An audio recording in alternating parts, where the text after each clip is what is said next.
मेरे प्रिय आदमी, मनुष्य का जीवन जैसा हो सकता है, मनुष्य जीवन में जो पा सकता है, मनुष्य जिसे पाने के लिए पैदा होता है, वही चूक जाता है, वही नहीं मिल पाता है। कभी कोई एक मनुष्य, कभी कोई कृष्ण, कभी कोई राम, कभी कोई बुद्ध, कभी कोई गांधी, कभी कोई एक मनुष्य के जीवन में फूल खिलते हैं और सुगंध फैलती है, लेकिन शेष सारी मनुष्यता बिना खिले मुरझा जाती है और नष्ट हो जाती है। कौन सा दुर्भाग्य है मनुष्य के ऊपर, कौन सी कठिनाई है? करोड़ों बीज में से अगर एक बीज में अंकुर आए और करोड़ों बीज बीज ही रह के सड़े और समाप्त हो जाएं, ये कोई सुखद स्थिति नहीं हो सकती। लेकिन मनुष्य जाति के पूरे इतिहास को उठाकर देखें तो उंगलियों पर गिने जा सकें ऐसे थोड़े से मनुष्य पैदा होते हैं। शेष सारी मनुष्यता की कोई भी कथा नहीं है। शेष सारे मनुष्य बिना किसी सौंदर्य को जाने, बिना किसी सत्य को जाने जीते हैं और नष्ट हो जाते हैं।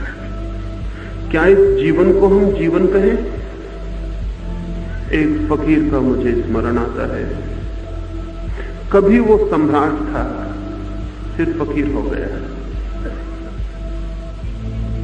जो जानते हैं वे सम्राट होते हैं और फकीर हो जाते हैं, और जो नहीं जानते वे फकीर भी पैदा हो तो सम्राट होने की कोशिश में ही जीते हैं और मर जाते हैं। वो पैदा तो सम्राट हुआ था लेकिन फिर फकीर हो गया, और जिस राजधानी में पैदा हुआ था उसी राजधानी के बाहर एक झोपड़े में रहने लगा। लेकिन उसके झोपड़े पर अक्सर उपद्रव होने लगा, जो भी आता उसी से झगड़ा हो जाता। रास्ते पर था झोपड़ा, गांव से कोई 4 मील बाहर था, चौराहे पर था। राहगीर उससे पूछते कि बस्ती कहाँ है, रास्ता कहाँ है? वो फकीर कहता बस्ती ही जाना चाहते हो तो बाईं तरफ भूलकर मत जाना, दाईं तरफ के रास्ते से जाना तो बस्ती पहुंच जाओ। लोग उसकी बात मानकर दाईं तरफ जाते और 2-4 मील चल के मरघट में पहुंच जाते। वहां कहां बस्ती थी, वहां तो सिर्फ कब्रें थी। वो क्रोध में वापिस आते और कहते कि पागल हो तुम, हमने पूछा था बस्ती का रास्ता और तुमने मरघट का बताया। तब वो फकीर हंसने लगता और कहता फिर हमारी परिभाषा फर्क फर्क मालूम पड़ती। मैं तो उसी को बस्ती कहता हूं, क्योंकि तुम जिसे बस्ती कहते हो उसमें तो कोई भी बसा हुआ नहीं है। कोई आज उजड़ जाएगा, कोई कल। वहां तो मौत रोज आती है और किसी को उठा ले जाती है। वो जिसे तुम बस्ती कहते हो वो तो मरघट है, वहां मरने वाले लोग प्रतीक्षा कर रहे हैं मृत्यु की। मैं इसी को बस्ती कहता हूं जिसे तुम मरघट कहते हो, क्योंकि वहां जो एक बार बस गया वो बस गया, फिर उसकी मौत नहीं होती, फिर उजड़ना नहीं पड़ता। तो बस्ती में उसे कहता हूं जहां बस गए लोग फिर उखड़ते नहीं, वहां से हटते हैं। लेकिन पागल रहा होगा वो फकीर। लेकिन क्या दुनिया के सारे समझदार लोग पागल रहे? दुनिया के सारे समझदार एक बात कहते हैं कि जिसे हम जीवन समझते हैं वो जीवन नहीं है। और चूंकि हम गलत जीवन को जीवन समझ लेते हैं, इसलिए जिसे हम मृत्यु समझते हैं वो भी मृत्यु नहीं। हमारा सब कुछ ही उल्टा है, हमारा सब कुछ ही अज्ञान से भरा हुआ, अंधकार से पूर्ण।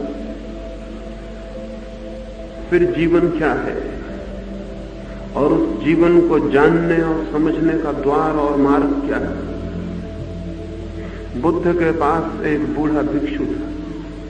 बुद्ध ने एक दिन उस बूढ़े भिक्षु को पूछा कि मित्र तेरी उम्र क्या है? उस भिक्षु ने कहा आप भली भांति जानते हैं फिर भी पूछते हैं, मेरी उम्र 5 वर्ष। बुद्ध बहुत हैरान हुए और कहने लगे कैसी मजाक करते हैं, 5 वर्ष? 75 वर्ष से कम तो आपकी उम्र ना होगी। वो बूढ़ा कहने लगा हाँ 70 वर्ष भी जिया हूं, लेकिन उसे जीने के वर्ष नहीं कहे जा सकते, उनकी गिनती उम्र में कैसे करूं? 5 वर्षों से जीवन को जाना है, इसलिए 5 ही वर्ष उम्र की गिनती करता हूं। वे 70 वर्ष सोते बीत गए, नींद में, बेहोशी में, मूर्छा में। उनकी गिनती कैसे करूं? नहीं जानता था जीवन को तो फिर उनको भी गिनती कर लेता था। जब से जीवन को जाना तब से उनकी गिनती करनी बहुत मुश्किल हो गई। बुद्ध ने अपने भिक्षुओं को कहा, भिक्षु आज से तुम भी अपनी गिनती जीवन की इसी भांति करना। यही मैं आपसे भी इन दिनों में कहना चाहता हूं कि जिसे हम अब तक जीवन जान रहे हैं वो जीवन नहीं, एक निद्रा, एक मूर्छा, एक दुख की लंबी कथा, एक अर्थहीन खालीपन, एक मीनिंगलेस एम्प्टीनेस, जहां कुछ भी नहीं है हमारे हाथों में, जहां न हमने कुछ जाना है और न कुछ जिया है। लेकिन फिर जीवन कहां है जिसकी हम बात करें? उस जीवन को पाने के सूत्र क्या है? एक सूत्र पर सुबह मैंने बात की है, दूसरे सूत्र पर अभी बात करूंगा। दूसरे सूत्र को समझने के लिए एक बात समझ लेनी जरूरी है। मनुष्य का जीवन भीतर से बाहर की तरफ आता है, बाहर से भीतर की तरफ नहीं। जीवन भीतर से बाहर की तरफ आता है। एक बीज से अंकुर निकलता है, वो भीतर से आता है, फिर वृक्ष बड़ा होता है, फिर पत्ते और फूल और फल आते हैं। उस छोटे से बीज से एक बड़ा वृक्ष निकलता है जिसके नीचे हजारों लोग विश्राम कर सके, छाया ले सके। एक छोटे से बीज से बहुत बड़ा वृक्ष निकलता है जिसको तौलने बैठे तो कल्पना के बाहर है। इतने छोटे बीज में इतना बड़ा वृक्ष कैसे छिपा हो सकता है? लेकिन वृक्ष बाहर से नहीं आता है, ये अंधा भी कह सकेगा। वृक्ष भीतर से आता है, उस छोटे से बीज से ही आता है। जीवन भी छोटे ही बीज से भीतर से बाहर की तरफ फैलता है, और हम सारे लोग जीवन को बाहर ही खोजते हैं। जीवन आता है, भीतर से फैलता है बाहर की तरफ। बाहर जीवन का विस्तार है, जीवन का केंद्र नहीं। जीवन की मूल ऊर्जा, जीवन का सोर्स, जीवन का स्रोत भीतर है, जीवन की शाखाएं बाहर। और हम सब जीवन को खोजते हैं बाहर, इसलिए जीवन से वंचित रह जाते हैं, जीवन को नहीं जान पाते। पत्तों को जान लेते हैं, पत्तों को पहचान लेते हैं, लेकिन पत्ते जड़ें नहीं हैं। मैंने सुना है माओ त्से-तुंग ने अपने बचपन की एक छोटी सी घटना लिखी। लिखा है कि मैं छोटा था तो मेरी मां का एक बगीचा था। उस बगीचे में ऐसे बड़े फूल खिलते थे कि दूर दूर से लोग उन्हें देखने आते थे। फिर एक बार मेरी बूढ़ी मां बीमार पड़ी। वो बहुत चिंतित थी, बीमारी के लिए नहीं, अपने बगीचे के लिए, कि बगीचा कुंभला ना जाए। वो इतनी बीमार थी कि बिस्तर से उठ के बाहर आ भी नहीं सकती थी। तो उसके बेटे ने कहा, घबराओ मत, मैं फिक्र कर लूंगा। और उसके बेटे ने 15 दिन तक बहुत फिक्र की, एक एक पत्ते की धूल झाड़ी, एक एक पत्ते को पोंछा और चूमा, एक एक पत्ते को संभाला, एक एक फूल को फिक्र की। लेकिन न मालूम क्या इतनी फिक्र, इतनी चिंता, बगीचा सूखता गया। 15 दिन बाद उसकी बूढ़ी मां बाहर आई तो उसका बेटा रो रहा, और बूढ़ी मां ने देखा तो उसकी बगिया तो उजड़ गई। वृक्ष बेहोश होकर गिर पड़े थे, पत्ते सूख गए थे, फूल कुम्भला गए थे, कलियां ही रह गई थी, फूल नहीं बनी थी। उसकी मां कहने लगी कि तू क्या करता था 15 दिन से, सुबह से रात तक सोता भी नहीं था, ये क्या हुआ? उसके बेटे ने कहा, मैंने बहुत फिक्र की, मैंने एक एक पत्ते की धूल झाड़ी, मैंने एक एक फूल पर पानी छिड़का, मैंने एक एक पौधे को गले लगा के प्रेम किया, लेकिन न मालूम कैसे पागल पौधे सब कुम्भला गए, सब सूख गए। उसकी मां की आंखों में बगिया को देख के आंसू थे, लेकिन बेटे की हालत देख के वो हंसने लगी और उसने कहा, पागल, फूलों के प्राण फूलों में नहीं होते, उन जड़ों में होते हैं जो दिखाई नहीं पड़ती और जमीन के नीचे छिपी। पानी फूलों को नहीं देना पड़ता, जड़ों को देना। फिक्र पत्तों की नहीं करनी पड़ती, जड़ों की करनी पड़ती है। पत्तों की लाख फिक्र तो भी जड़ें कुम्हला जाएंगी और पत्ते भी सूख जाएंगे, और जड़ों की थोड़ी सी फिक्र और पत्तों की कोई भी फिक्र नहीं तो भी पत्ते फलते रहेंगे, खिलते रहेंगे, फूल फैलते रहेंगे, सुगंध उड़ती रहेगी। जो छिपी है जड़। लेकिन उसके बेटे ने पूछा जड़ें कहां हैं? वो दिखाई तो नहीं पड़ती। और अधिक आदमी भी यही पूछते हैं जीवन कहां है? वो दिखाई नहीं पड़ता, वहां छिपा है, अपने ही भीतर, अपनी ही जड़ों में। बाहर जहां दिखाई पड़ता है सब कुछ, वहां पत्ते हैं, शाखाएं हैं। अदृश्य भीतर जहां दिखाई नहीं पड़ता और घोर अंधकार है, वहां जड़ें हैं जीवन की। दूसरा सूत्र समझ लेना जरूरी है, और वो ये कि जीवन बाहर नहीं है, भीतर है। विस्तार बाहर है, प्राण भीतर है, फूल बाहर खिलते हैं, जड़ें भीतर है। और जड़ों के संबंध में हम सब भूल गए। उस माओ पर हम हंसेंगे कि नादान था वो लड़का बहुत, लेकिन हम अपने पर नहीं हंसते हैं कि हम जीवन के बगीचे में उतने ही नादान। और अगर आदमी के चेहरे से मुस्कुराहट चली गई है, और आदमी की आंखों से शांति खो गई है, और आदमी के हृदय में फूल नहीं लगते, और आदमी की जिंदगी में संगीत नहीं बजता, और आदमी की जिंदगी एक बेरौनक उदासी हो गई है, तो फिर हम पूछते हैं कि हम कितना तो संभालते हैं, कितने अच्छे मकान बनाते हैं, कितने अच्छे रास्ते बनाते हैं, कितने अच्छे कपड़े पैदा करते हैं, सब कुछ कितनी अच्छी शिक्षा देते हैं, कितने विद्यालय निर्मित करते हैं, कितना विज्ञान विस्तार करता है। सब तो हम करते हैं, लेकिन आदमी कुम्हलाता क्यों चला जाता है? वो हम वही पूछते हैं जो उस लड़के ने पूछा था कि मैंने एक एक पत्ते को संभाला, लेकिन फूल क्यों कुम्हला गए, पौधे क्यों कुम्हला गए? आदमी कुम्हला गया है क्योंकि हम बाहर संभाल रहे हैं। और ध्यान रहे, और यही बात बहुत महत्वपूर्ण है कि बाहर जिनको हम भौतिकवादी कहते हैं वे ही केवल बाहर नहीं देखते, जिनको हम अध्यात्मवादी कहते हैं दुर्भाग्य है, वे भी बाहर ही देखते हैं और बाहर ही संभालते हैं। भौतिकवादी तो बाहर संभालेगा, क्योंकि भौतिकवादी मानता है भीतर जैसी कोई चीज ही नहीं है, भीतर है ही नहीं। भौतिकवादी कहता है भीतर कोरा शब्द है, भीतर कुछ भी नहीं है। हालांकि ये बड़ी अजीब बात मालूम पड़ती है, क्योंकि जिसका भी बाहर होता है उसका भीतर अनिवार्य रूप से होता है। ये असंभव है कि बाहर ही बाहर हो और भीतर ना हो। अगर भीतर ना हो तो बाहर नहीं हो सकता है।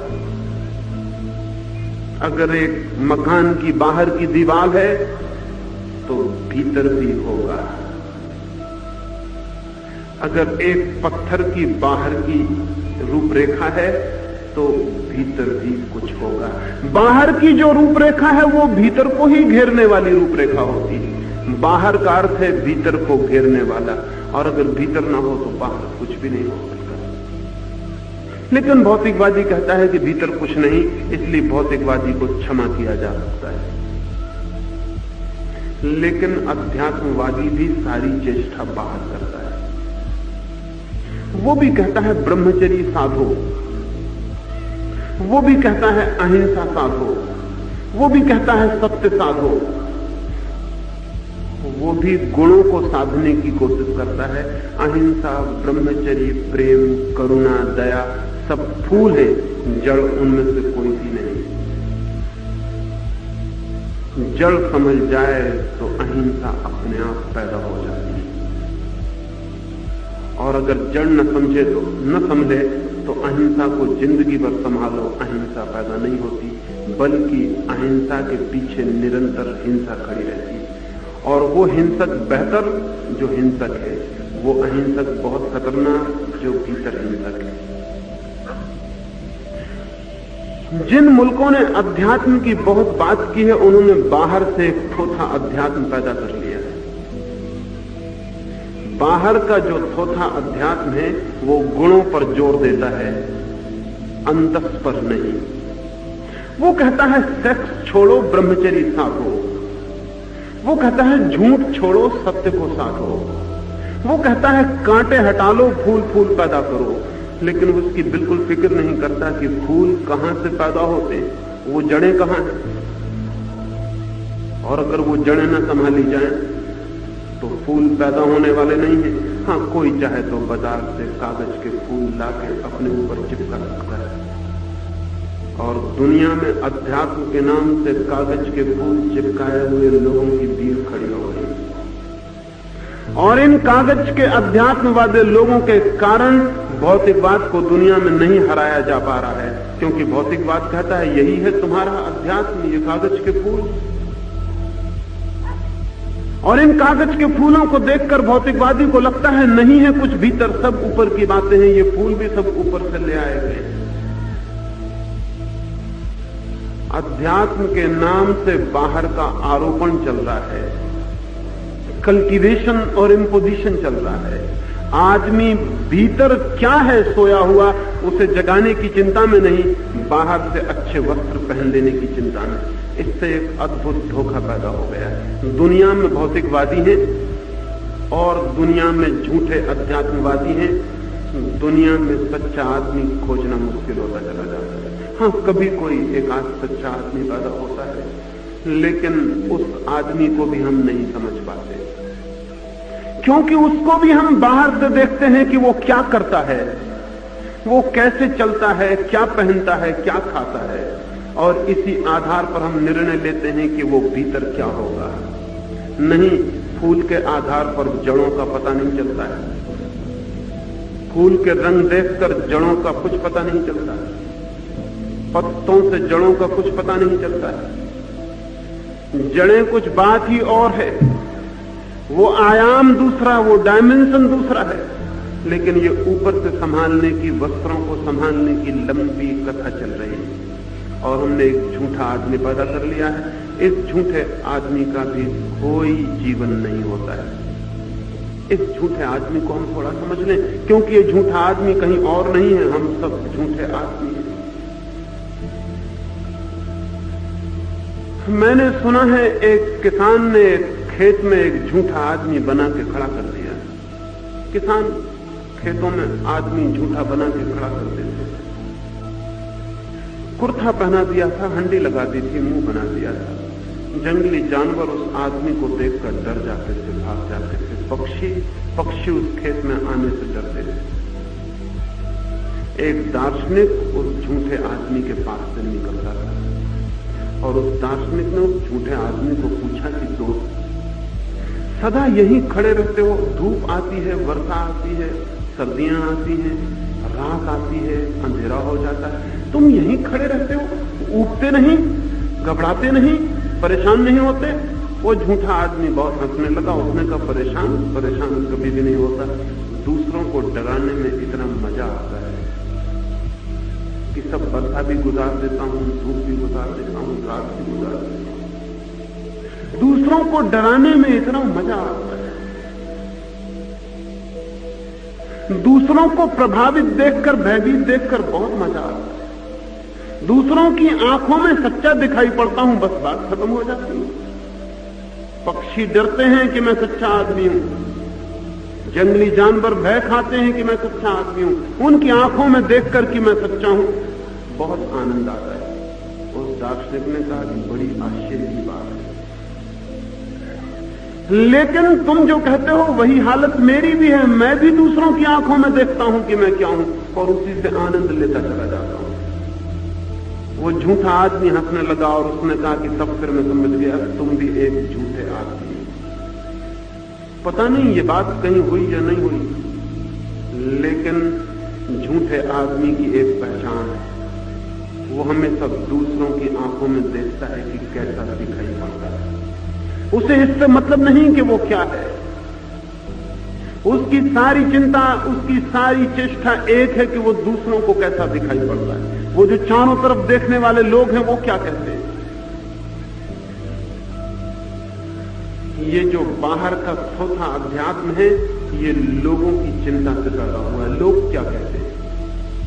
और जो आदमी ये सोचता है कि लोग क्या कहते हैं, वे क्या कहते हैं, वो आदमी कभी भी जीवन के अनुभव को उपलब्ध नहीं हो सकता। जो आदमी ये फिक्र करता है कि भीड़ क्या कहती है, और जो भीड़ के हिसाब से अपने व्यक्तित्व को निर्मित करता है, वो आदमी भीतर जो सोए हुए प्राण है उसको कभी नहीं जगा पाएगा।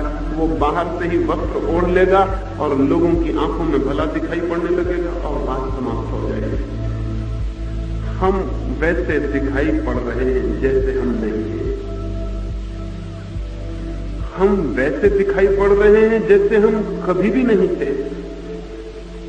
हम वैसे दिखाई पड़ रहे हैं जैसा दिखाई पड़ना सुखद मालूम पड़ता है, लेकिन वैसे हम नहीं। मैंने सुना है लंदन के फोटोग्राफर ने अपनी दुकान के सामने एक बड़ी तख्ती लगाई और उस तख्ती पर लिख रखा था कि 3 तरह के फोटो हम यहां उतारते हैं। पहले तरह के फोटो के दाम सिर्फ 5 रुपया है। वो फोटो ऐसा होगा जैसे आप हैं। दूसरा फोटो दाम 10 रुपया है। वो ऐसा होगा जैसे आप दिखाई पड़ते हैं। तीसरे के दाम 15 रुपया है। वो ऐसा होगा जैसे आप दिखाई पड़ना चाहते हैं। एक गांव का आदमी आया था फोटो निकलवाने। वो बड़ी मुश्किल में पड़ गया। वो पूछने लगा 3-3 तरह के फोटो एक आदमी के कैसे हो सकते हैं? फोटो तो एक ही तरह का होता है। एक ही आदमी के 3 तरह के फोटो कैसे हो? और वो ग्रामीण पूछने लगा कि जब 5 रुपए में फोटो उतर सकता है तो 15 रुपए में कौन उतरवाता होगा? वो फोटोग्राफर बोला कि ना समझ नादान, तू पहला आदमी आया जो पहली तरह का फोटो उतरवाने का विचार कर रहा है। अब तक पहली तरह का फोटो उतरवाने वाला कोई आदमी नहीं आया। कोई दूसरे तरह का उतरवाता है, पैसे की कमी होती है तो, और नहीं तो तीसरे तरह के ही लोग उतरवाते हैं। पहले तरह का तो कोई उतरवाता ही नहीं। कोई आदमी नहीं चाहता कि दिखाई पड़े वैसा जैसा वो है। दूसरों को भी दिखाई ना पड़े और खुद को भी दिखाई ना पड़े जैसा वो है, तो फिर भीतर यात्रा नहीं हो सकती।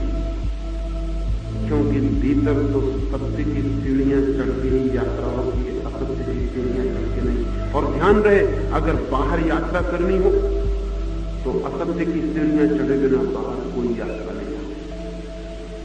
अगर दिल्ली पहुंचना हो तो असत्य की सीढ़ियां चढ़े बिना कोई यात्रा नहीं हो।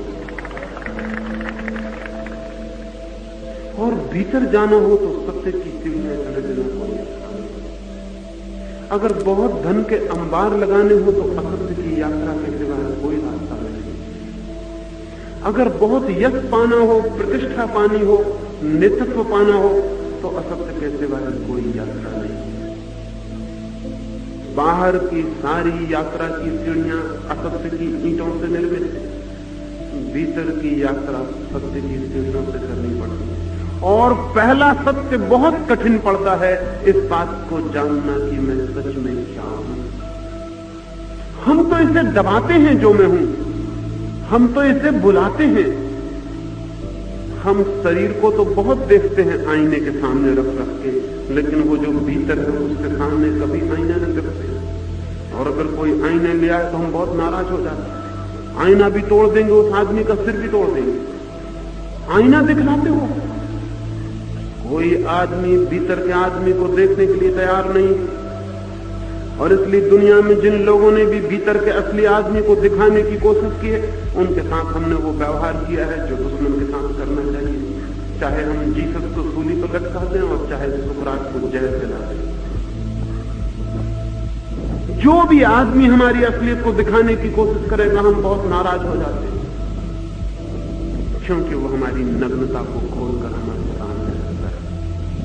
और हम धीरे धीरे भूल ही गए हैं कि वस्त्रों के भीतर हम नंगे भी हैं। हम धीरे धीरे समझने लगे हैं कि हम वस्त्र ही हैं। भीतर एक नंगा आदमी भी है, उसे हम धीरे धीरे भूल गए, बिल्कुल भूल गए, बिल्कुल भूल गए। उसकी हमें कोई याद नहीं रही। वही हमारी असलियत। उस असलियत पर पैर रखे बिना और भी गहरी असलियतें हैं भीतर, उन तक नहीं पहुंचा जा सकता। इसलिए दूसरा सूत्र है, मैं जैसा हूं उसका साक्षात्कार। लेकिन वो हम नहीं करते।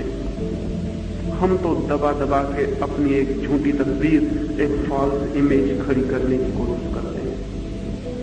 भीतर हिंसा भरी है और आदमी पानी छान के पिएगा और कहेगा कि मैं अहिंसक हूं। भीतर हिंसा की आग जल रही है, भीतर सारी दुनिया को मिटा देने का पागलपन है, भीतर विध्वंस है, भीतर वायलेंस है। और एक आदमी रात खाना नहीं खाएगा और सोचेगा कि मैं अहिंसक हूं। हम सस्ती तरकीब निकालते हैं कुछ हो जाने की, इतना सस्ता मामला नहीं। आप क्या खाते हैं, क्या पीते हैं, इससे आप अहिंसक नहीं होते। हां, आप अहिंसक हो जाएंगे तो आपका खाना पीना जरूर बदल जाएगा, लेकिन आपके खाने पीने के बदलने से आप अहिंसक नहीं हो सकते। ये बात जरूर सच है कि भीतर प्रेम आएगा तो आपका बाहर का व्यक्तित्व बदल जाएगा, लेकिन बाहर के व्यक्तित्व बदलने में से भीतर प्रेम नहीं आता। उल्टा सच नहीं। अगर प्रेम आ जाए तो मैं किसी को गले से लगा सकता हूं, लेकिन गले को लगा लेने से ये मत सोचना कि प्रेम आ गया। गले को हम लगा सकते हैं और कवायद हो जाएगी, प्रेम नहीं आ रहा। लेकिन लोग सोचते हैं गले को लगाने से प्रेम आ जाता है, बात खत्म हो गई। तो गले से लगाने की तरकीब सीख लो, बात खत्म हो जाती है। तो एक आदमी गले से लगाने की तरकीब सीख लेता है और सोचता है कि प्रेम आ गया। गले लगाने से प्रेम के आने का क्या संबंध हो सकता है? कोई भी संबंध नहीं हो। श्रद्धा भीतर आ जाए, आदर भीतर आ जाए तो आदमी झुक जाता है, लेकिन झुकने से श्रद्धा नहीं होती। जहां आप झुक गए तो श्रद्धा आ गई। आपका शरीर झुक जाएगा, आप पीछे अकड़े हुए खड़े रहोगे। देख लेना ख्याल से, जब मंदिर में जाके झुको तब देख लेना कि आप खड़े हो, सिर्फ शरीर झुक रहा है, आप खड़े ही हुए हो। आप खड़े हो कि चारों तरफ देख रहे हो कि मंदिर में लोग देख रहे हैं कि नहीं कि मैं आया हूं। कोई मोहल्ले पड़ोस का देखता है कि नहीं देखता? आप खड़े होकर ये देखते रहोगे, शरीर झुकेगा। शरीर को झुकने से क्या अर्थ है? लेकिन हम जो हैं उसे छिपाने को हमने सस्ती तरकीब में खोज लिया। एक आदमी पाप करता है, और कौन आदमी पाप नहीं करता? और फिर गंगा जाके स्नान करा और निश्चिंत हो। गंगा स्नान से पाप मिल गए। रामकृष्ण के पास एक आदमी गया और कहा, परमहंस गंगा स्नान को जा रहा हूं, आशीर्वाद दे दें। रामकृष्ण ने कहा, किस लिए कष्ट कर रहा है, किस लिए गंगा को तकलीफ देने जा रहा है, मामला क्या है? गंगा भी घबरा गई होगी। आखिर कितना जमाना हो गया पापियों के पाप धोते धोते। वो आदमी कहने लगा कि हाँ, उसी के लिए जा रहा हूं कि पापों से छुटकारा हो जाए, आशीर्वाद दे दें। रामकृष्ण ने कहा, तुझे पता है गंगा के किनारे जो बड़े बड़े झाड़ होते हैं वो देखे, वो किस लिए? उस आदमी ने कहा, किस लिए? मुझे पता नहीं। रामकृष्ण ने कहा, पागल, तू गंगा में डूबेगा, पाप बाहर निकल के झाड़ों पे बैठ जाएंगे, फिर निकलेगा पानी से कि नहीं? वो झाड़ों पे बैठे रास्ता देखेंगे कि बेटे निकलो, और हम तुम पे फिर सवार हो जाएं। वो झाड़ इसीलिए है गंगा के किनारे। कब तक पानी में डूबे रहो? निकलोगे तो बेकार मेहनत मत करो। रामकृष्ण, बेकार, तुमको भी तकलीफ होगी, गंगा को भी, पापों को भी, वृक्षों को भी। इस सस्ती तरकीब से कुछ हल नहीं। लेकिन हम सब सस्ती तरकीब में खोज रहे हैं। गंगा स्नान कर ले, और गंगा स्नान जैसे ही मामले हैं हमारे सारे, एक ऊपर से एक व्यक्तित्व खड़ा करने की कोशिश करते हैं, उसे झुठलाने के लिए जो हम भीतर। टॉलस्टॉय एक दिन सुबह सुबह चर्च गया, जल्दी थी, अंधेरा था, अभी रास्ते पे कोहरा पड़ रहा था, 5 ही बजे होंगे। जल्दी गया था कि अकेले में कुछ प्रार्थना कर लूंगा। जाके देखा कि उसके पहले भी कोई आया हुआ है। अंधेरे में चर्च के द्वार पर हाथ जोड़े हुए एक आदमी खड़ा, और वह आदमी कह रहा है कि हे परमात्मा, मुझसे ज्यादा पापी कोई भी नहीं, मैंने बड़े पाप किए हैं, मैंने बड़ी बुराइयां की हैं, मैंने बड़े अपराध किए हैं, मैं बिल्कुल हत्यारा हूं, मुझे क्षमा करना। टॉल्स्टॉय ने देखा कि कौन आदमी जो अपने मुंह से कहता है कि मैंने पाप किए, मैं हत्यारा हूं। कोई आदमी नहीं कहता, बल्कि हत्यारे से कहो कि हत्यारा हो तो तलवार लेके खड़ा हो जाएगा, कहेगा कौन ने कहा। हत्या करने को राजी हो जाएगा, लेकिन ये मानने को राजी नहीं होगा कि मैं हत्यारा हूं। ये कौन आदमी आ गया? टॉल्स्टॉय धीरे धीरे सड़क के पास पहुंच गया, आवाज पहचानी हुई मालूम पड़ी। ये तो नगर का सबसे बड़ा धनपति था। उसकी सारी बातें टॉल्स्टॉय खड़े होकर सुनता। जब वो आदमी लौटा, टॉल्स्टॉय को देखकर उस आदमी ने कहा, क्या तुमने मेरी बातें सुनी? टॉल्स्टॉय ने कहा, मैं धन्य हो गया तुम्हारी बातें सुनकर।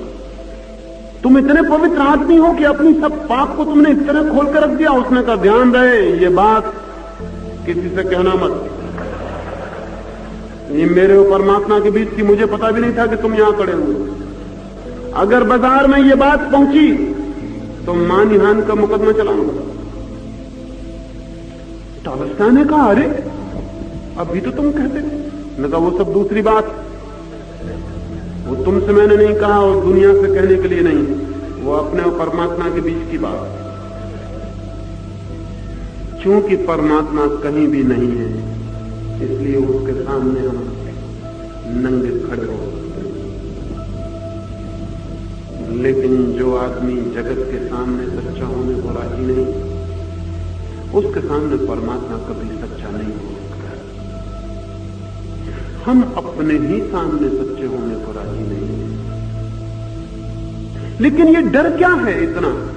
ये चारों तरफ के लोगों का इतना भय क्या है? चारों तरफ के लोगों की आंखें एक एक आदमी को भयभीत किए। हम सब मिलकर एक एक आदमी को भयभीत किए हुए, और वो आदमी इतना भयभीत क्यों? वो किस बात की चिंता में है? वो बाहर से फूल सजा लेने की चिंता में। बस लोगों की आंखों में दिखाई पड़ने लगे कि मैं अच्छा आदमी हूं, बात समाप्त हो गई। लेकिन लोगों के दिखाई पड़ने से मेरे जीवन का सत्य, मेरे जीवन का संगीत प्रकट नहीं होगा। और न लोगों के दिखाई पड़ने से मैं जीवन की मूल धारा से संबंधित हो जाऊंगा, और न लोगों के दिखाई पड़ने से मेरे जीवन की जड़ों तक मेरी पहुंच हो जाएगी। बल्कि जितना मैं लोगों की फिक्र करूंगा, उतना ही मैं शाखाओं और पत्तों की फिक्र में पड़ जाऊंगा। क्योंकि लोगों तक सिर्फ पत्ते पहुंचते हैं, जड़ें मेरे भीतर। वो जो रूट्स हैं वो मेरे भीतर हैं, उनसे लोगों का कोई भी संबंध नहीं है। वहां मैं अकेला हूं, टोटली अलोन। वहां कोई कभी नहीं पहुंचता, वहां मैं हूं। वहां मेरे अतिरिक्त कोई भी नहीं है। वहां मुझे फिक्र करनी है। अगर जीवन को मैं जानना चाहता हूं और चाहता हूं कि जीवन बदल जाए, रूपांतरित हो जाए, और अगर चाहता हूं कि जीवन की परिपूर्ण शक्ति प्रकट हो जाए, और अगर चाहता हूं कि जीवन के मंदिर में प्रवेश हो जाए, मैं पहुंच सकूं उस लोक तक जहां सत्य का आवाज है, तो फिर मुझे लोगों की फिक्र छोड़नी पड़ेगी। वो जो क्राउड, वो जो भीड़ घेरे हुए है, जो आदमी भीड़ की बहुत चिंता करता है, वो आदमी कभी भी जीवन की दिशा में गतिमान नहीं हो पाता। क्योंकि भीड़ की चिंता बाहर की चिंता है। लेकिन इसका ये मतलब नहीं है भीड़ की सारी जीवन व्यवस्था को तोड़कर कोई चल पड़े। इसका ये मतलब नहीं है। इसका कुल मतलब यह है कि आंखें भीड़ पर न रह जाएं, आंखें अपने पर हों। इसका कुल मतलब यह है कि दूसरे की आंख में मैं ना झांकूं कि मेरी तस्वीर क्या है, मैं अपने ही भीतर झांकूं कि मेरी तस्वीर क्या है। अगर मेरी सच्ची तस्वीर का मुझे पता लगाना है तो मुझे मेरी ही आंखों के भीतर उतरना पड़ेगा। दूसरों की आंखों में मेरा अपीयरेंस है, मेरी असली तस्वीर नहीं है बात। और उसी तस्वीर को देख के मैं खुश हो लूंगा, उसी तस्वीर को प्रसन्न हो लूंगा। वो तस्वीर गिर जाएगी तो दुखी हो जाऊंगा। अगर 4 आदमी बुरा कहने लगेंगे तो दुखी हो जाऊंगा, 4 आदमी अच्छा कहने लगेंगे तो सुखी हो जाऊंगा। बस इतना ही मेरा होना है। तो मैं हवा के झोंकों पे जी रहा हूं। हवा पूरब उड़ने लगेगी तो मुझे पूरब उड़ना पड़ेगा, हवा पश्चिम उड़ेगी तो मुझे पश्चिम उड़ना। लेकिन मैं खुद कुछ भी नहीं हूं, मेरा कोई ऑथेंटिक एग्जिस्टेंस नहीं है, मेरी अपनी कोई आत्मा नहीं है। मैं हवा का एक झोंका हूं, मैं एक सूखा पत्ता हूं कि हवाएं जहां ले जाएं बस चला जाऊं, कि पानी की लहरें जहां मुझे बहाने लगे बहूं। दुनिया की आंखें मुझसे कहें कि ये तो वही सत्य हो जाए, तो फिर मेरा होना क्या है, मेरी आत्मा क्या है, फिर मेरा अस्तित्व क्या है, फिर मेरा जीवन क्या है? फिर मैं एक झूठ हूं, एक बड़े नाटक का हिस्सा हूं। और बड़े मजे की बात यह है कि जिस भीड़ से मैं डर रहा हूं वो भी मेरे ही जैसे झूठे लोगों की भीड़। बहुत अजीब बात है, वे सब भी मुझसे डर रहे हैं जिनसे मैं डर रहा हूं। हम सब एक दूसरे से डर रहे हैं और इस डर में हमने एक तस्वीर बना ली जो सच्ची नहीं, और भीतर जाने में डरते हैं कि कहीं ये तस्वीर न गिर जाए, कहीं ये तस्वीर न गिर जाए।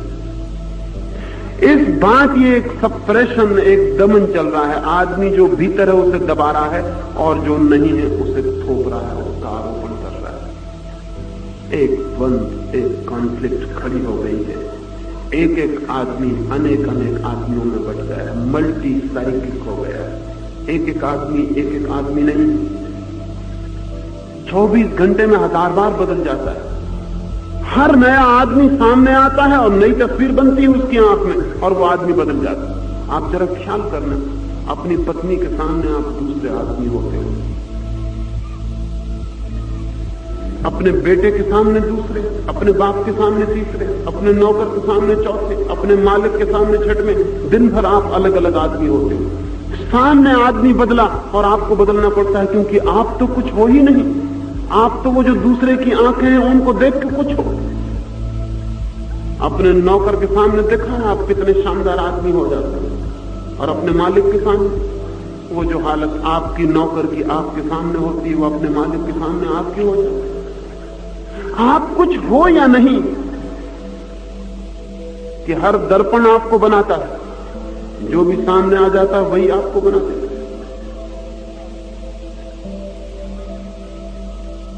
बहुत अजीब था। हम हैं ही नहीं शायद। हम एक अभिनय है, एक एक्टिंग। सुबह से शाम तक अभिनय चल रहा है। सुबह कुछ है, दोपहर कुछ है, सांझ कुछ है। जरा पैसे खीसे में पैसे हो तब आप वही आदमी रह जाते हैं, बिल्कुल दूसरे आदमी हो जाते हैं। जब पैसे नहीं होते खीसे में तब बिल्कुल दूसरे आदमी हो जाते। जान ही निकल जाती भीतर, आदमी और हो गए। जरा पद पर देखें किसी को, किसी मिनिस्टर को देखें और फिर वो मिनिस्टर न रह जाए तब उसको देखें, जैसे कि कपड़े की क्रीज निकल गई हो, सब खत्म, आदमी गया, आदमी था ही नहीं। मैंने सुना है जापान में एक फकीर, एक गांव में एक सुंदर युवा था। वो फकीर सारा गांव से श्रद्धा करता और आदर देता, लेकिन एक दिन सारी बात बदल गई। गांव में अफवाह उड़ी कि उस फकीर से किसी स्त्री को बच्चा रह गया। वो बच्चा पैदा हुआ है। उस स्त्री ने अपने बाप को कह दिया कि उस फकीर का बच्चा है, ये फकीर उसका बाप है। सारा गांव टूट पड़ा उस फकीर पर, जाकर उसकी झोंपड़े में आग लगा दी। सुबह सर्दी के दिन से वो बाहर बैठा था। उसने पूछा कि मित्रों ये क्या कर रहे हो, क्या बात है? तो जाके उन्होंने उस बच्चे को उसके ऊपर पटक दिया और कहा हमसे पूछते हो क्या बात, ये बेटा तुम्हारा है। उस फकीर ने कहा इज इट सो, ऐसी बात है? अब जब तुम कहते हो तो ठीक ही कहते हो, क्योंकि भीड़ तो कुछ गलत कहती ही नहीं, भीड़ तो हमेशा सच्ची कहती। अब जब तुम कहते हो तो ठीक ही कहते हो। वो बेटा रोने लगा तो वो उसे समझाने लगा। गांव भर के लोग गालियां देकर वापस लौट आए उस बच्चे को उसी के पास छोड़कर। फिर दोपहर को जब वो भीख मांगने निकला तो उस बच्चे को लेकर भीख मांगने निकला गांव। कौन उसे भीख देगा? आप भीख देते? कोई उसे भीख नहीं देगा। जिस दरवाजे पर गया दरवाजे बंद हो गए। उस रोते हुए छोटे बच्चे को लेकर उस फकीर का उस गांव से गुजरना बड़ी अजीब सी हालत रही हो। बच्चों की, लोगों की भीड़ उसके पीछे गालियां देती हुई। फिर वो उस दरवाजे के सामने पहुंचा जिसकी बेटी का ये लड़का है, और उसने उस दरवाजे के सामने आवाज लगाई कि कसूर मेरा होगा इसका बाप होने में, लेकिन इसका मेरे बेटे होने में तो कोई कसूर नहीं हो सकता। बाप होने में मेरी गलती होगी लेकिन इसकी तो कोई गलती नहीं हो सकती। कम से कम इसे तो दूध मिल जाए। वो लड़की द्वार पर खड़ी थी उसके प्राण कब गए। इस फकीर को भीड़ में गिरा हुआ पत्थर खाते हुए देखकर वो उस बच्चे को बचा रहा है, उसके माथे से खून बह रहा है। सच्ची बात छिपाना मुश्किल हो गई। उसने अपने बाप के पैर पकड़ के कहा कि क्षमा करें, इस फकीर को तो मैं पहचानती भी नहीं, सिर्फ इसके असली बाप को बचाने के लिए मैंने इस फकीर का झूठा नाम ले लिया। वो बाप आके फकीर के पैरों पर गिर पड़ा और बच्चे को छीनने लगा और कहा क्षमा कर दो। फकीर ने पूछा लेकिन बात क्या है, बेटे को छीनते क्यों? उसके बाप ने कहा, लड़की के बाप ने, क्या आप कैसे ना समझें, आपने सुबह ही क्यों ना बताया कि ये बेटा आपका नहीं है। आप छोड़ दें, ये बेटा आपका नहीं है, हमसे भूल हो गई। वो फकीर कहने लगा, इज इट सो, बेटा मेरा नहीं है? तो तुम ही तो सुबह कहते थे कि तुम्हारा है। और भीड़ तो कभी झूठ बोलती नहीं। अब तुम जब बोलते हो कि नहीं है मेरा, तो नहीं होगा। लेकिन लोग कहने लगे कि तुम कैसे पागल हो, तुमने सुबह कहा क्यों नहीं कि बेटा तुम्हारा नहीं? तुमने इतनी निंदा और अपमान झेलने को राजी क्यों हुए? वो फकीर कहने लगा, मैंने तुम्हारी कभी चिंता नहीं की कि तुम क्या सोचते हो। तुम आदर देते हो कि अनादर, तुम श्रद्धा देते हो कि निंदा। मैंने तुम्हारी आंखों की तरफ देखना बंद कर दिया, क्योंकि मैं अपनी तरफ देखूं कि तुम्हारी आंखों की तरफ देखूं। और जब तक मैंने तुम्हारी तरफ देखा तब तक अपने को देखना मुश्किल था, क्योंकि तुम्हारी आंख तो प्रतिपल बदल रही है और हर आदमी की आंख अलग है। ये हजार हजार दर्पण है, मैं किस किस में झांकूं? मैंने अपने में ही झांकना शुरू कर दिया। अब मुझे फिक्र नहीं कि तुम क्या कहते हो। अगर तुम कहते हो बेटा मेरा, तो सही, मेरा ही होगा। किसी का तो होगा, मेरा ही सही। अब तुम कहते हो नहीं, तुम्हारी मर्जी, नहीं होगा मेरा। लेकिन मैंने तुम्हारी आंखों में देखना बंद कर दिया। और वो फकीर कहने लगा, मैं तुमसे भी कहता हूं कि कब वो दिन आएगा कि तुम दूसरों की आंखों में देखना बंद करोगे और अपनी तरफ देखना शुरू करोगे। ये दूसरा सूत्र आपसे कहना चाहता हूं जीवन क्रांति का। मत देखें दूसरों की आंखों में कि आप क्या हैं। वहां जो भी तस्वीर बन रही है वो आपके वस्त्रों की तस्वीर है, वो आपकी दिखावट है, वो आपका नाटक है, वो आपकी एक्टिंग है, वो आप नहीं है। क्योंकि आप तो अभी प्रकट ही नहीं हो सके जो आप हैं। उसकी तस्वीर कैसे बनेगी? आपने जो दिखाना चाहा वो दिख रहा है, लेकिन आप चाहें उस द्वार से ही जीवन की यात्रा होगी। भीड़ से बचना धार्मिक आदमी का पहला कर्तव्य। लेकिन भीड़ से बचने का मतलब नहीं कि जंगल भाग जाना। भीड़ से बचने का मतलब क्या है? समाज से मुक्त होना धार्मिक आदमी का पहला लक्षण है। लेकिन समाज से मुक्त होने का क्या मतलब है? समाज से मुक्त होने का मतलब नहीं है कि एक आदमी भाग जाए जंगल में। वो समाज से मुक्त होना नहीं है। वो समाज की ही धारणा है सन्यासी की कि जो आदमी गांव छोड़कर भाग जाता है समाज उसको आदर देता है। वो समाज से भागना नहीं है, वो समाज की ही धारणा का, समाज के ही दर्पण में अपना चेहरा देखना है। गेरुआ वस्त्र पहन के खड़े हो जाना सन्यासी हो जाना नहीं है, वो समाज की आंखों में दर्पण बनाना है। वो दर्पण में अपना प्रतिबिंब देखना है। वो गेरुआ वस्त्र उनकी आंखों में दिखाई पड़ने लगता है जो आदर देते हैं। अगर गेरुआ वस्त्र को आप आदर देना बंद कर दें, फिर मैं गेरुआ वस्त्र नहीं पहनूंगा। वो मैं आपकी आंखों में देखता हूं कि क्या आदर लाता है।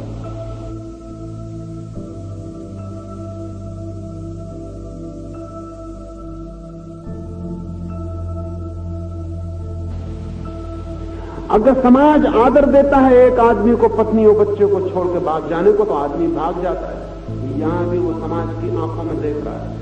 नहीं, ये समाज को छोड़ना नहीं है। समाज को छोड़ने का अर्थ है समाज की आंखों में अपने प्रतिबिंब को देखना बंद कर दें। अगर जिंदगी में कोई भी क्रांति चाहिए तो लोगों की भीड़ की आंखों को दर्पण न समझें।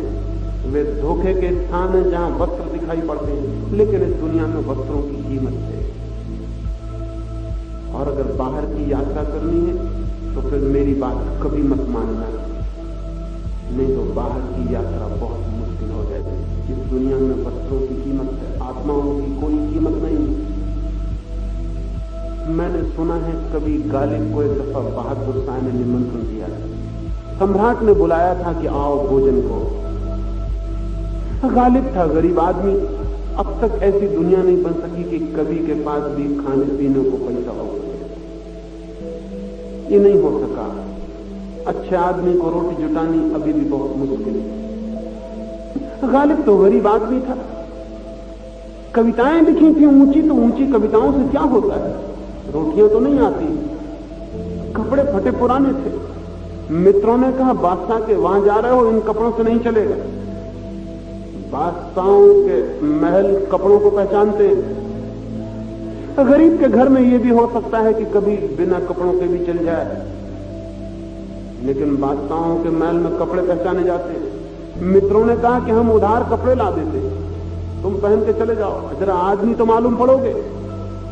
गालिब ने कहा उधार कपड़े, ये तो बड़ी बुरी बात होगी कि मैं किसी और के कपड़े पहन के जाऊं। मैं जैसा हूं किसी और के कपड़े पहनने से क्या फर्क पड़ जाएगा, मैं तो मैं ही रहूंगा। मित्रों ने कहा छोड़ो ये फलसफा की बातें, इन तत्वदर्शन की बातों से वहां दरवाजे पर नहीं चलेगा। हो सकता है पहरेदार वापस लौट आते, भिखमंगे मालूम पड़ते हो। गालिब ने कहा मैं तो जो हूं। गालिब को बुलाया है, कपड़ों को तो नहीं बुलाया। तो गालिब जाएगा, ना समझ कहना चाहिए नादान, नहीं माना गालिब और चला गया। दरवाजे पर जाके जाने लगा तो द्वारपाल ने बंदूक आड़ी कर दी, कहा कहां भीतर जाते हैं। गालिब ने कहा कि मैं महाकवि गालिब हूं, सुना है नाम कभी? सम्राट ने बुलाया, सम्राट का मित्र हूं, भोजन पर बुलाया। और सिपाही ने कहा हटो रास्ते से। दिन भर जो भी ऐरा गहरा आता है सम्राट का मित्र ही बताता है अपने, रास्ते से चलो, अपने ने उठा के बंद करवा दूंगा।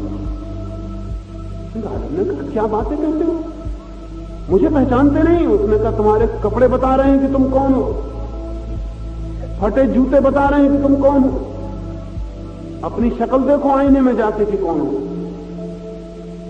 गालिब दुखी वापस लौट गए। मित्रों से कहा कि तुम ठीक कहते थे, वहां कपड़े पहचाने जाते, ले आओ उधार कपड़े कहां। मित्रों ने कपड़े लाके रखे थे, उधार कपड़े पहन के गालिब फिर पहुंच गए। वही द्वारपाल झुक झुक के नमस्कार करने लगा कि आए। गालिब बहुत हैरान कि क्या कैसी दुनिया है। भीतर गया तो बहादुर साहब ने कहा मैं बड़ी देर से प्रतीक्षा कर रहा हूं। गालिब हंसने लगा, कुछ बोला नहीं। फिर भोजन लगा दिया। सम्राट खुद भोजन के लिए सामने बैठा, भोजन कराने के लिए। गालिब ने भोजन का कौर बनाया, अपने कोट को खिलाने लगा कि ले कोट खा, पगड़ी को खिलाने लगा कि ले पगड़ी खा। सम्राट ने कहा आपके भोजन करने की बड़ी अजीब तरकीबें मालूम पड़ती, ये कौन सी आदत, ये आप क्या कर रहे हैं? गालिब ने कहा कि मैं तो आया था और लौट चुका, अब कपड़े आए हैं उधार, अब जो आए हैं उन्हीं को भोजन करा रहा हूं। बाहर की दुनिया में कपड़े चलते हैं, बाहर की दुनिया में कपड़े ही चलते हैं, वहां आत्माओं का चलना बहुत मुश्किल है, क्योंकि बाहर जो भीड़ इकट्ठी है वो कपड़े वालों की भीड़ है। वहां आत्मा को चला के चलाने की बात तपस्या हो जाती है, लेकिन वहां जीवन नहीं मिलता। वहां हाथ में कपड़े और लाश रह जाती है अपनी, वहां जिंदगी नहीं मिलती, राख। वहां आखिर में जिंदगी की कुल संपदा राख होती है, जली हुई। अखबार की कटिंग रख लेना साथ में तो बात अलग है, मरते वक्त अखबार में क्या क्या छपा था उसको रख ले, कोई सांस तो बात अलग है, लेकिन मुट्ठी में अखबार भी राख जीवन से चूक जाता है। जीवन है भीतर, और भीतर वे ही मुड़ सकते हैं जो दूसरों की आंखों में देखने की कमजोरी छोड़ देते हैं और अपनी आंखों के भीतर झांकने का साहस जुटाते हैं। इसलिए दूसरा सूत्र है भीड़ से सावधान, बिवेयर ऑफ द क्राउड। चारों तरफ घेरे हुए भीड़, और जिंदा लोगों की भीड़ ही नहीं घेरे हुए हैं, मुर्दों की भीड़ भी घेरे हुए। करोड़ों करोड़ों वर्षों से जो भीड़ इकट्ठी होती चली गई सारी दुनिया, उसका दबाव है चारों तरफ से, और एक एक आदमी की छाती पे वो सवार है, और एक एक आदमी उनकी आंखों में देखकर अपने को बना रहा, सजा रहा। वो भीड़ जैसा कहती है वैसा होता चला जाता है, फिर उसकी अपनी आत्मा कभी पैदा नहीं हो पाती, उसके जीवन के बीज में कभी अंकुर नहीं आ पाता, क्योंकि कभी वो अपने बीज की तरफ ध्यान ही नहीं देता है, बीज की तरफ उसकी आंख ही नहीं जाती। उसके प्राणों की धारा ही कभी प्रवाहित नहीं होती उस तरफ। दुनिया में जिन्हें भीतर की तरफ जाना है उन्हें थोड़े बाहर की चिंता छोड़ देनी पड़ती। कौन क्या कहता है, कौन क्या सोचता है। नहीं, सवाल ये नहीं है कि मैं क्या हूं, इस संबंध में कौन क्या सोचता है। सवाल यह है कि मैं क्या हूं और मैं क्या जानता हूं। अगर जीवन में क्रांति लानी है तो सवाल यह है कि मैं क्या हूं, मैं क्या पहचानता हूं अपने को। और स्मरण रहे, जो आदमी अपने भीतर पहचानना शुरू करता है उसके भीतर बदलाव उसी क्षण शुरू हो जाती है, क्योंकि भीतर जो गलत है उसे पहचान के बर्दाश्त करना मुश्किल, असंभव है। अगर पैर में कांटा गड़ा है तो वो तभी तक गड़ा रह सकता है जब तक उसका हमें पता नहीं। जैसे ही पता चला पैर से कांटे को निकालना मजबूरी हो जाएगी। एक बच्चा स्कूल के मैदान पर खेल रहा हो, हॉकी खेल रहा हो, पैर में चोट लग गई हो, खून बह रहा हो, उसे पता नहीं चलेगा वो हॉकी में संलग्न है, वो ऑक्युपाइड है, उसकी सारी अटेंशन, उसका सारा ध्यान हॉकी पर लगा हुआ है। वो जो गोल करना है उस पर अटका हुआ है, तो वो जो चारों तरफ खिलाड़ी हैं उनसे अटका हुआ है, वो जो प्रतियोगिता चल रही है उसमें उलझा हुआ है। उसे पता भी नहीं कि उसके पैर में खून बह रहा है। वो दौड़ता रहेगा, खेल बंद हो जाएगा और अचानक ख्याल आएगा कि पैर से खून बह रहा है, लेकिन खून बहुत देर से बह रहा है, इतनी देर से पता नहीं चला। अब वो भागेगा और मलम पट्टी करेगा, लेकिन इतनी देर पता नहीं चला, तब तक सवाल ही नहीं था। हम बाहर देख रहे हैं, गोल करना है वो देख रहे हैं, प्रतियोगिता चल रही वो देख रहे हैं, लोगों की आंख में देख रहे हैं, हमें पता ही नहीं चलता कि भीतर कितने कांटे हैं और कितने घाव हैं, भीतर पता नहीं चलता कितना अंधकार है, भीतर पता नहीं चलता कितनी बीमारियां हैं। उलझे रहे, जिंदगी बीत जाएगी और पता नहीं चलेगा। एक बार हटाएं आंख बाहर से और भीतर के घावों को देखें। और मैं आपसे कहता हूं, उन्हें देखना उनके बदलने का पहला सूत्र है। वहां दिखाई पड़ा कि फिर आप बर्दाश्त नहीं कर सकते, फिर आपको बदलना ही पड़ेगा। और बदलना कठिन नहीं है, क्योंकि जो दुख दे रहा है उसे बदलना कभी भी कठिन नहीं होगा। सिर्फ भूले रखना आसान है, बदलना कठिन नहीं है, लेकिन भूले रखना बहुत आसान है। और जब तक भूला रहे तब तक जीवन में कोई क्रांति नहीं होगी। जीवन की क्रांति का दूसरा सूत्र नहीं, दूसरों की आंखों में नहीं, अपनी आंख में, अपने भीतर, अपनी तरफ मैं क्या हूं, यही सवाल है। यही असली समस्या है व्यक्ति के सामने कि मैं क्या हूं। जैसा भी हूं उसको ही देखना है और साक्षात करना है। लेकिन हमें पता ही नहीं। कोई हमसे पूछेगा आप कौन है, हम कहेंगे फला आदमी का बेटा हूं, फला मोहल्ले में रहता हूं, फला गांव में रहता हूं। यही परिचय है हमारा। ये लेबल जो हम ऊपर से चिपकाए हुए हैं, ये हमारी पहचान है, ये हमारी जिंदगी का सबूत, ये हमारी जिंदगी का प्रमाण है, ये हमारी जानकारी है अपने बाबत। पता ही नहीं कौन जीवन चेतना भीतर खड़ी है। ऊपर से कागज चिपकाए हुए, और वो भी दूसरों के चिपकाए हुए। किसी ने एक नाम चिपका दिया, उसी नाम को जिंदगी भर लिए घूम रहे हैं। उस नाम को कोई गाली दे दे तो लड़ने को तैयार हो जाए, बड़े पागल हैं। लेबलों को भी गाली देने से लड़ने की तैयारी करनी पड़ती है।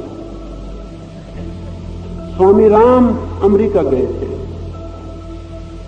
वहां के लोग बड़ी मुश्किल में पड़ गए, क्योंकि राम को कुछ लोगों ने गालियां दी। तो राम ने मित्रों को आके कहा कि आज बड़ा मजा हो गया।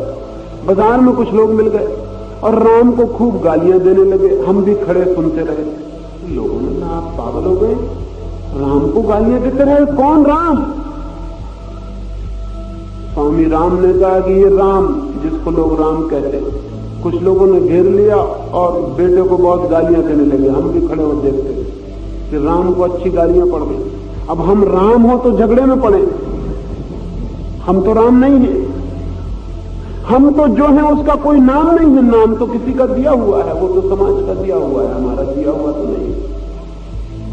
हम तो कुछ और हैं। जब नाम नहीं था तब भी थे, जब नाम नहीं रह जाएगा तब भी होंगे। अभी भी रात सो जाते हैं, नाम मिट जाता है, समाज भी मिट जाता है, फिर भी हम होते हैं। आप मिट जाते हैं, रात न पत्नी रह जाती, न बेटा रह जाता आपका, न घर रह जाता, न धन दौलत रह जाती, न पद प्रतिष्ठा रह जाती, फिर भी आप रह जाते हैं। सब मिट जाता है। वो जो सोसाइटी देती है वो बाहर ही छूट जाता, वो भीतर जाते ही नहीं। मरने के वक्त भी भीतर नहीं जाएगा और ध्यान के वक्त भी भीतर नहीं जाएगा। वो जो समाज देता है वो बाहर और बाहर ही रह जाता है। लेकिन हम उस बाहर को अपना व्यक्तित्व समझे हुए हैं। वो भूल से मुक्त होना जरूरी, अन्यथा कोई व्यक्ति जीवन की यात्रा पर एक कदम आगे नहीं बढ़ सकता। सुबह मैंने एक सूत्र कहा है, सिद्धांतों से मुक्त हो जाएं। जो सिद्धांतों से बंधा है वो जीवन के रास्ते पर नहीं जाएगा। दूसरा सूत्र कहता हूं, भीड़ से मुक्त हो जाएं। जो भीड़ का गुलाम है वो कभी भी जीवन के रास्ते पर नहीं जाता है। आने वाले दिनों में और कुछ सूत्र कहूंगा। इन सूत्रों को सुने, लेकिन सुनने भर से कुछ होने वाला नहीं है। थोड़ा सा भी प्रयोग करेंगे तो एक द्वार खुलेगा, कुछ दिखाई पड़ना शुरू होगा। धर्म एक नगद प्रक्रिया है, धर्म एक जीवित विज्ञान है। जो प्रयोग करता है वो रूपांतरित हो जाता है और उपलब्ध होता है उस सबको जिसे पाए बिना हम व्यर्थ जीते हैं और व्यर्थ मर जाते हैं, और जिसे पालने पर जीवन एक धन्यता हो जाती है, और जिसे पालने पर जीवन कृतार्थ हो जाता है, और जिसे पालने पर सारा जगत परमात्मा में रूपांतरित हो जाता है। क्योंकि जिस दिन भीतर दिखाई पड़ता है कि परमात्मा है, उसी दिन ये भ्रम मिट जाता है कि बाहर कोई और है, फिर वही रह जाता है। जो भीतर दिखाई पड़ता है वही बाहर भी प्रमाणित हो जाता है। और जगत के मूल सत्य को जान लेना, जीवन को अनुभव कर लेना, और जीवन को अनुभव कर लेना मृत्यु के ऊपर उठ जाना है। फिर कोई मृत्यु नहीं है, जीवन की कोई मृत्यु नहीं है। जो मरता है वो समाज के द्वारा दिया गया झूठा व्यक्तित्व, जो मरता है वो प्रकृति के द्वारा दिया गया झूठा शरीर, जो नहीं मरता है वो जीवन है, लेकिन उसका हमें कोई पता नहीं। पहले समाज से हटें, समाज के झूठे व्यक्तित्व से हटें, फिर प्रकृति के दिए गए व्यक्तित्व से हटेंगे। उसकी कल मैं बात करूंगा कि प्रकृति के दिए गए शरीर से कैसे हटें और फिर हम वहां पहुंच सकते हैं जहां जीवन है। मेरी बातों को इतने प्रेम और शांति से सुना, उससे बहुत अनुग्रहित हूं और अंत में सबके भीतर बैठे परमात्मा को प्रणाम करता हूं। मेरे प्रणाम स्वीकार।